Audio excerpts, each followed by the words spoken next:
Hello my dear friends, hi. मैं सैयद साद आप सबको वेलकम करता हूं on my YouTube channel Rosh study. Previous lecture में हमने डिस्कस किया था about the rise of Nazism. Now इस लेक्चर में हम डिस्कस करने वाले हैं कि हिटलर ने पावर में आने के बाद जर्मनी के अंदर क्या क्या पॉलिसीज और मेजर्स अडॉप्ट किए। तो ये लेक्चर आपके एएमयू और जामिया के एंट्रेंस एग्जाम्स के लिए काफी इंपॉर्टेंट है। और ये लेक्चर अगर आपको अच्छा लगे तो इस वीडियो को लाइक करें, शेयर करें, कमेंट करें और इसी तरह के इंफॉर्मेटिव कंटेंट के लिए सब्सक्राइब करें टू अवर यूट्यूब चैनल। तो इस लेक्चर में आप हमारे साथ बने रहें। बट हमेशा की तरह लेक्चर स्टार्ट करने से पहले आप लोगों के लिए एक क्वेश्चन और आपका सवाल है कि जर्मन पार्लियामेंट को क्या बोला जाता है। इसके लिए आपके चार ऑप्शंस हैं, ए डूमा, बी नेसेट, सी राइस्टैग या फिर D national assembly. Comment section आपका है, इसका राइट आंसर वहां पर लिखो। हमेशा की तरह इसका सही आंसर मैं आपको बताऊंगा इस लेक्चर के लास्ट में। तो चलिए स्टार्ट करते हैं हम आज का अपना topic. So stay with us because there is a lot to know, a lot to discuss. तो जैसा कि माय फ्रेंड्स हम प्रीवियस लेक्चर में डिस्कस कर चुके हैं rise of Hitler and Nazi party. Now इस लेक्चर में हम डिस्कस करने वाले हैं हिटलर की पॉलिसीज और उसके मेजर्स के बारे में, और साथ ही साथ डिस्कस करेंगे हिटलर की फॉरेन पॉलिसी के भी बारे में। So let's start.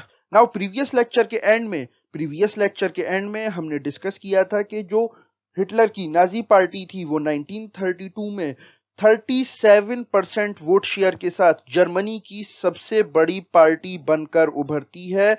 और फिर उसके बाद 1933 में प्रेसिडेंट हिंडनबर्ग जो कि जर्मनी के प्रेसिडेंट थे, वो यहाँ पर चांसलरशिप ऑफर कर देते हैं टू द हिटलर। और 1933 में हिटलर जर्मनी का पहली बार चांसलर बन जाता है और वो पावर में आ जाता है। देन जब 1933 में हिटलर पावर में आ गया इन द जर्मनी, तो 28 फरवरी 1933 को उसने एक लॉ पास किया जिसे द फायर डिक्री के नाम से जाना जाता है। और इस लॉ के अकॉर्डिंग जो भी डेमोक्रेसी के स्ट्रक्चर्स थे उन सबको डिसमेंटल कर दिया गया, खत्म कर दिया गया, तोड़ दिया गया। और हम ये देखते हैं कि जो वेमर रिपब्लिक स्टैब्लिश हुई थी after the first world war, और उसने जो सिविक राइट्स लोगों को गारंटी किए थे वो सब भी यहाँ पर सस्पेंड कर दिए गए। Freedom of speech, freedom of press, freedom of assembly, Hitler ने यहाँ पर ये सारे राइट्स जर्मनी के अंदर खत्म करके रख दिए। देन इसके बाद हम ये देखते हैं कि हिटलर ने अब नंबर पे लिया अपने दुश्मनों को, जिसमें कि ज्यादातर थे कम्युनिस्ट। तो जो हिटलर के कम्युनिस्ट दुश्मन थे उसने उन सब को उठाकर बंद कर दिया इन टू द कंसंट्रेशन कैंप्स। तो ये कंसंट्रेशन कैंप्स क्या थे? कंसंट्रेशन कैंप्स बेसिकली जेल थी, बल्कि मैं ये कहूंगा कि ये जेल से भी ज्यादा बदतर चीज थी, बिकॉज यहाँ पर जिसको भी लाया जाता था फिर वो यहाँ से मरने के बाद ही निकलता था। तो जो कंसंट्रेशन कैंप्स थे इसमें बेसिकली हिटलर ने जो उसके एनिमीज थे या जिन लोगों को वो जर्मनी के लिए खतरा समझता था उन सबको यहाँ कंसंट्रेशन कैंप्स में लाकर एलिमिनेट कर दिया जाता था। और इसी सीरीज में हम ये देखते हैं कि जर्मनी का एक शहर जिसका नाम था डसेल्डॉर्फ, वहां पर 6,000 से ऊपर लोग, 7,000 के करीब लोगों को अरेस्ट करके और परजिक्यूट किया जाने लगा। फिर 3 मार्च 1933 को एक और एक्ट पास किया गया जिसका नाम था एनेबलिंग एक्ट, और ये एक्ट जो था इसने जर्मनी के अंदर डिक्टेटरशिप को एस्टेब्लिश पूरी तरीके से कर दिया। तो जो एनेबलिंग एक्ट था इसने क्या किया, जो जर्मन पार्लियामेंट थी उसको भी साइडलाइन कर दिया। और ये आपके स्क्रीन पर प्रेजेंट है जर्मन पार्लियामेंट का एक बहुत ही खूबसूरत स्नैप। तो जो एनेबलिंग एक्ट था इसने क्या किया, इसने सारी पार्टीज पर बैन लगा दिया सिवाय नाजी पार्टी या जो उसकी एफिलिएटेड यूनियंस थे उनको छोड़कर। फिर यहाँ पर जो एनेबलिंग एक्ट था उसने पूरे तरीके से एक कंट्रोल इस्टेब्लिश कर दिया over the economy, media, army, judiciary of the Nazi party and Hitler. Then German society को ट्रांसफॉर्म और कंट्रोल करने के लिए हिटलर ने और नाजी पार्टी ने यहाँ पर क्रिएट किया एक स्पेशल सर्विलियंस सिस्टम। इसके बारे में ऐसा कहा जाता है कि उस टाइम पर जहां भी जिन घरों में भी रेडियो थे, तो जो नाजी पार्टी की गवर्नमेंट थी उसकी तरफ से ये साफ और बहुत ही सख्त ऑर्डर थे कि आप अपने घर का रेडियो बंद नहीं कर सकते हैं, आपका रेडियो हर वक्त 24 घंटे ऑन रहना चाहिए। देन इसके अलावा हम ये देखते हैं कि जो पुलिस थी उसके अलावा भी एक सिक्योरिटी फोर्स बनाई गई जिसका यूनिफॉर्म ग्रीन था। और ये जो न्यूली ऑर्गेनाइज्ड फोर्स थी इसको काफी ज्यादा पावर दी गई। और ये जो न्यूली ऑर्गेनाइज्ड फोर्स थी ये लोगों को डिटेन कर कर टॉर्चर करने के लिए, राउंड अप करने के लिए और उनको फाइनली कंसंट्रेशन कैंप्स में भेजने के लिए बिल्कुल एम्पावर्ड थी, उसको फुल राइट्स दिए गए थे। और ये फोर्स लोगों को डिपोर्ट भी कर सकती थी, किसी की प्रॉपर्टी भी छीन सकती थी without any legal procedure. Then Germany की पॉलिसी में, हिटलर की लीडरशिप में एक बहुत बड़ा चेंज जो हमें नोट करने को मिलता है वो ये कि हिटलर ने 8 लाख की आर्मी खड़ी कर दी थी। जबकि जबकि ट्रीटी ऑफ वर्साई में जो कि after the first world war की गई थी जर्मनी की हार के बाद इन द फ्रांस, वहां पर जर्मनी ने इस बात पे अग्री किया था कि अब जर्मनी 1 लाख की फौज से ज्यादा फौज नहीं रखेगा। बट बट ये बेसिकली एक हिस्सा था हिटलर की जो कैंपेन थी उसका।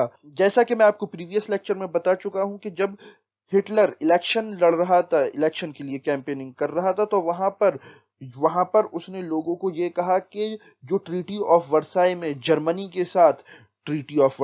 जर्मनी के साथ अनजस्टिस किया गया है उसको मैं खत्म करूंगा और जर्मन डिग्निटी को फिर से रिस्टोर करूंगा, फिर से बहाल करूंगा। देन अगर हम बात करें फॉरेन पॉलिसी की, तो जो हिटलर था इसकी फॉरेन पॉलिसी भी काफी ज्यादा एग्रेसिव टाइप की हमें देखने को मिलती है।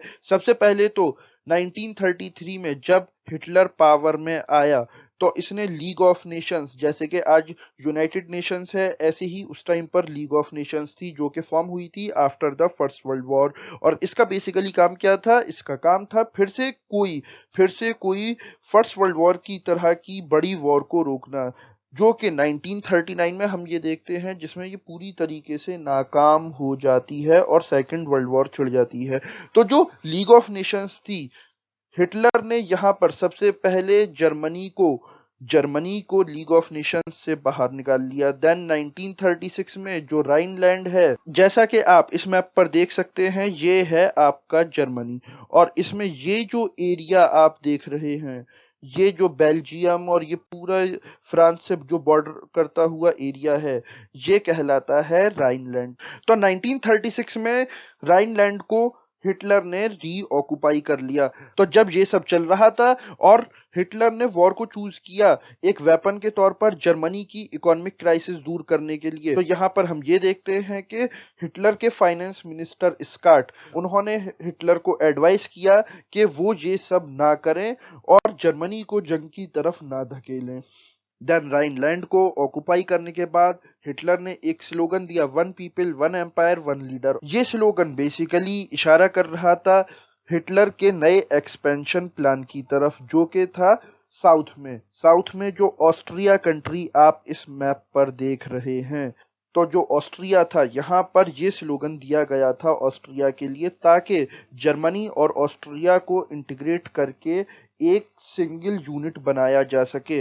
बट बट जो ट्रीटी ऑफ वर्साई हुई थी उसका एक बहुत इम्पोर्टेंट क्लॉज ये भी था कि जर्मनी अब ऑस्ट्रिया पे हमला नहीं करेगा और उसको किसी भी तरीके से ऑक्युपाई नहीं करेगा। बट 1938 में हिटलर ने यहाँ पर ऑस्ट्रिया को भी ऑक्युपाई कर लिया, जो कि एक सीवियर वायलेशन था of the treaty of Versailles.